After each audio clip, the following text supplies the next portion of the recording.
Ji and Brother Abdul Rahman from APCR, Association for Prosperity of Human Rights. He's Assam.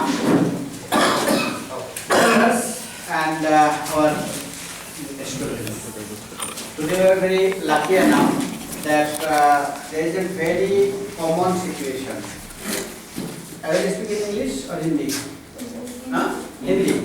तो हम सब जानते हैं कि असम से बहुत सारे लड़कियों को शादी के और सर्विस देने के लूप देकर उनको सर्विस देगा या शादी दे देगा, असम से बाहर ले जाते हैं और वहाँ जाके क्या करते हैं, उनको सर्विस भी नहीं देता है, शादी भी नहीं देता है, बहुत सारे प्रोस्टिट्यूशन हाउसेस में उसको सेल कर देता है। ये एक काम बहुत जोरदार चल रहा है असम से हरियाणा, यूपी, दिल्ली में। उसी सिलसिले पे दिल्ली में एक है एम्पावर वुमेन, एम्पावर पीपल, एक एनजीओ है, वॉलंटरी ऑर्गेनाइजेशन। तो उन लोगों ने क्या किया कि इसके ऊपर पूरा इंडिया में एक अवेयरनेस काम कर रहा है। दो काम इन लोगों ने कर रहा है, एक तो अवेयरनेस कर रहा है ताकि ये लोग भी पहले से मतलब जान जाए कि नहीं, इस तरह से जो इन लोगों को ट्रैपिंग करते हैं, ले जाते हैं, ये होना नहीं चाहिए, कैसे कैसे इस तरह करता है। दूसरी बात, जिन लोग अब तक चले गए हैं तो कहाँ से किन लोग गए और फ्यूचर में गया है तो उनको रेस्क्यू करने में इन लोग मदद करते हैं। तो इसके ऊपर पूरा एम्पावरिंग करने के लिए या पूरी जन जागरण करने के लिए इन लोग दिल्ली से आए हुए हैं। तो इन लोग प्रोग्राम पूरी असम में करेंगे। तो रास्ते में सबलाइन अकेडमी में भी बातचीत हो गया हम लोगों से, तो यहाँ भी थोड़ा सा उनका जो काम है इसका थोड़ा सा शेयरिंग करने के लिए लोगों को बुलाया। तो इस सिलसिले में अभी यहाँ आया है। तो मेरे साथ ये जो है बहुत मुख्तसर प्रोग्राम है, ज़्यादा टाइम हम नहीं लेंगे। तो तकरीर में थोड़ा सा इसका आगाज़ करने के लिए मेरे जो वाइस प्रेसिडेंट जनाब इस्लामी असम का मुजम्मिल हक साहब, उनको थोड़ा सा मैं कहूँगा, दो चार बात को कहेंगे, उसके बाद हमारा चौधरी साहब का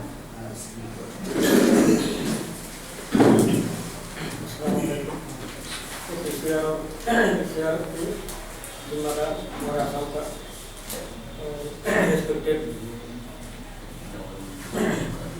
प्रेसिडेंट यहाँ का प्रिंसिपल और साथियों मेरे प्यारे यहाँ जो तोजह दे रहे हैं उन सब उनको मैं अपनी तरफ से तो वेलकम करता हूँ। अरे मेरे बोलने का लिए ज़्यादा कुछ नहीं है, ये तो दिल्ली से हमारा जो इस तारीख के बारे में सिलसिले में जो आप पे आए हैं उनको आपका साथ तारुफ करा देना और उनका जो कहना है उसी को हम कुछ मदद करना ही है हमारा करने का काम है। और इस सिलसिले में जमात इस्लामी इसमें तो तारुफ कर रहा है और ये भी जमात के प्रोग्राम में भी शामिल कर लिया गया है, इसलिए हम जमात की तरफ से उनके साथ गया हूँ। अब जो बोलना है हमारे दिल्ली का जो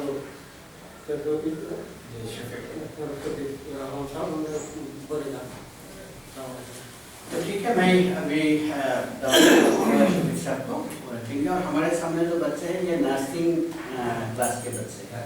ये जी तो ये डिप्लोमा कोर्स होते हैं नर्सिंग में, BSS का रिकॉग्नाइज होता है। तो ये फर्स्ट ईयर स्टूडेंट है, ये ज़्यादा बेहतर तरीके से समझ पाएंगे जी। पूरे बिल्कुल साहब, चलिए बहुत शुक्रिया। मुजम्मिल हक साहब यहाँ हैं और प्रोफेसर नजरुल कादिर साहब हैं और अब्दुल रहमान साहब हैं, अबू बकर साहब हैं जो मेरे साथ दिल्ली से यहाँ पे आए हैं आप लोगों के बीच में। मैं शफीक हूँ और हम लोग काम करते हैं उन औरतों के लिए जो औरतें शादियों के नाम पे, ख़ास करके शादियों के नाम पे यहाँ से ले जाई जाती हैं और हरियाणा, पंजाब, राजस्थान, दिल्ली जैसे शहरों में बेच दी जाती हैं, गाँव में बेच दी जाती हैं। तो हमारा एम यहाँ पे क्या है उसको बोलने से पहले मैं थोड़ा सा वहाँ के बारे में बताना चाहूँगा। क्या है जो यहाँ पे आते हैं वो लोग शादी करते हैं, विधिवत निकाह या फेरा जो भी तरीका है शादी का वो करके और उसके बाद लड़की को यहाँ से ले जाते हैं।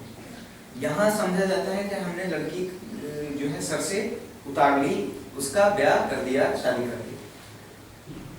वहां पहुंचने के बाद रेलवे स्टेशन से ही लड़की का सौदा होना शुरू हो जाता है और एक लड़की कम से कम 4 बार और ज्यादा से ज्यादा 9 बार, करीब मैं पर्सनली खुद से कम 4000 लड़कियों से मिला हूँ, ऐसे केले में बात की है। तो कम से कम 4 बार और ज्यादा से ज्यादा 9 बार तक लड़कियां बेची जाती हैं, एक हाथ से दूसरे हाथ से तीसरे हाथ से। उसके अलावा क्या है कि जो लड़कियां होती हैं उनकी उम्र जो है 20-25 साल नहीं होती, सब माइनर्स होती हैं, छोटे उम्र की। अभी 2 साल पहले हमने एक लड़की को सोनीपत से रेस्क्यू किया था। सबसे खतरनाक सिचुएशन ये थी कि वो 13 साल की बच्ची थी और पति के नाम पे, आपने महाभारत अगर पढ़ी हो तो सुना होगा द्रौपदी के 5 पति थे। यहाँ जो सिंबल है ये इसीलिए है। तो उस लड़की के 5 पति थे, 13 साल की बच्ची थी। हमको 6 महीना उसके काउंसलिंग में लगा, उसको समान हालत में, मतलब जैसे हम लोग होते हैं चलने फिरने बोलने के लायक लाने में, उसको 6 महीने तक लगातार हमने ट्रीटमेंट दिया, तब वो वापस आई। दुख की बात और बुरी बात, मैं बताऊंगा नहीं उसका एड्रेस, लेकिन दुख की बात और बुरी बात ये थी कि हम जिस डिस्ट्रिक्ट में खड़े हैं वो लड़की इसी डिस्ट्रिक्ट से थी। और सबसे खतरनाक बात ये थी कि उसके घर वालों ने उसको बेचा। तो जो हम लोग हैं, समाज के लोग हैं, जो तमाम तरह की बातें करते हैं, लड़कियों के नाम पे हमारे देश में क्या नहीं होता, दंगा होता है, मर्डर होता है, तमाम चीजें होती है। उस देश में ऐसी लड़कियां, गरीब लड़कियां जब बेच दी जाती हैं, कोई उफ नहीं बोलता। और आपको एक और बात मैं बताऊं कि सबसे बुरा ये है कि एक गांव में, हरियाणा के एक गांव में कम से कम 10 लड़कियां, ऐसी लड़कियां जो हमारे इलाकों से, आसाम से, बंगाल से, बिहार से खरीद करके ले जाई गई हैं। कई लड़कियां अबडक्शन के जरिए, जिसको किडनैपिंग कहते हैं, तो अबडक्शन के जरिए कुछ लड़कियां ले जाई गई हैं वहां पे, और उनके साथ तमाम तरह के जुल्म, जो आप सोच भी नहीं सकते, और रब करे आप कभी सोचे भी ना। तो वैसे तमाम तरह की समस्याएं, वैसे तमाम तरह की प्रॉब्लम जो है उनको झेलना पड़ता है। ना सिर्फ वो सेक्सुअल एक्सप्लॉयटेशन का शिकार हैं, और वो जैसा यहाँ पे लोगो बना हुआ है, 5-5 लोग इन्वॉल्व होते हैं। इसके अलावा वो खेतों में मुफ्त बॉन्डेड लेबर की तरह काम करती रहती हैं। वो कभी भी, एक बंदा वो कहता है कि वो अपनी मौत कभी नहीं मरती, मतलब बूढ़ी होके जो जैसे मरते हैं लोग वैसे कभी नहीं मरती। वो जनरली 30 साल की औरत को आप देखेंगे तो कहेंगे ये 60 साल की औरत है। उसके साथ जुल्म का इतना ये है, वजह सिर्फ इतनी सी है कि हमें, जो हम यहाँ के लोग हैं, इनको पता ही नहीं है कि हम अपनी लड़की कहाँ भेज रहे हैं, पहली बात। दूसरी बात, कुछ लड़कियां ऐसी हैं जिनकी यहाँ से वहाँ शादी हुई है, वो वापस यहाँ आती हैं, रहती हैं, फिर वो दूसरी लड़कियों की शादी कराती हैं। चूंकि ये प्रैक्टिस हमारी पूरी सोसाइटी में है, आप लोग थोड़ा सा ध्यान लगाइएगा, आसपास में पता चल जाएगा आपको इस तरह का केस। तो वो तमाम लड़कियां अगर दलाल का काम करना शुरू कर देती हैं, उनको ऑप्शन होता है, या तो तुम मार दी जाओगी, या तो तुम बेच दी जाओगी, या तो फिर तुम ऐसा करो कि दूसरी लड़कियां लाने में हमारी मदद करो। अगर दूसरी लड़कियां लाने में वो मदद करने को तैयार हो जाती है तो फिर उसका पति उसको ढंग से रखता है। लेकिन वो दूसरी लड़कियों की जिसकी भी शादी करवाती है वो बर्बाद होकर चली जाती है, दलदल में चली जाती है, और सारी की सारी ज्यादातर लड़कियां किसी न किसी तरह से मार दी जाती है। कोई पुलिस केस रजिस्टर नहीं होता, कोई पुलिस, कोई प्रशासन, कोई गवर्नमेंट, कोई एसोसिएशन, कोई सामाजिक संगठन, कोई कुछ नहीं करता, कोई सामने नहीं। ये एक। दूसरा कि ऐसी लड़कियों को जब वहां से रेस्क्यू करके वापस सोसाइटी में भेजा जाता है, या फिर यहाँ पे हम लोग सारे लोग बैठे हुए हैं, तो हो सकता है कि हमारे नज़दीक में या हमारे परिवार में, दूर के रिश्तेदारों में किसी की ऐसे शादी हुई हो। चेक कीजिए कहाँ है वो, अगर आपके दिमाग से निकल गया है तो। अगर आप नहीं जानते कि कहाँ है वो, तो कुछ मत कीजिए, कम से कम हम लोगों को कुछ जो आप जानते हैं उसके बारे में वो जानकारी दीजिए। और इसके अलावा वहाँ से जो लड़कियां वापस आपकी सोसाइटी में भेजी जाती हैं, आपकी बेटियां, आपकी बहनें, आपकी नहीं हमारी, तो हम सब की बेटियां बहनें जो वापस भेजी जाती हैं, उनके रिस्टोरेशन में, उनको समाज में बसाने में आप लोगों की जरूरत है। और खास करके लड़कियां एक बड़ा अच्छा काम कर सकती हैं पूरे समाज में। वो ओपिनियन मेकिंग जो होती है प्रोसेस फैमिली में, कोई भी अगर इस तरह की लड़कियां वापस आती हैं, उनकी आलोचना करता है, बुराई करता है कि वो पता नहीं कहाँ की रहती होती, उनको सख्ती से मुंहतोड़ जवाब दीजिए, क्योंकि वो लड़की जो है वो क्राइम का शिकार हुई है, वो क्रिमिनल नहीं है। तो ये करने की जरूरत है।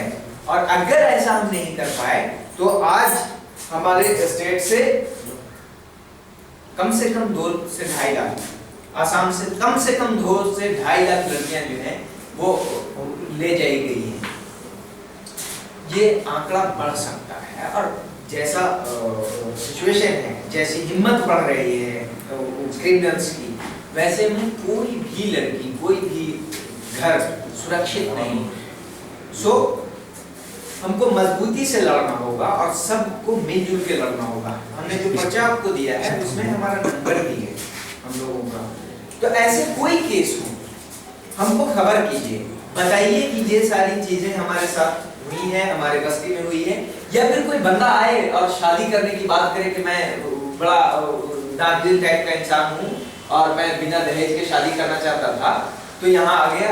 या फिर हमारे यहाँ लड़कियां कम है, झूठ बोलते हैं, सबके सब कमीने हैं, उनके पास कोई लड़कियों की कमी नहीं है। ठीक है, ऐसा कहा जाता है हरियाणा पंजाब में लड़कियों की कमी है। मैं एक चीज बताऊं, अगर डेटा बेटे की बात करें तो 81 का जो कोहॉर्ट था सेंसस के अनुसार, वो सेक्स रेशियो लड़का लड़की की जो ये होती है क्या गिनती, वो हरियाणा में सबसे बेस्ट थी।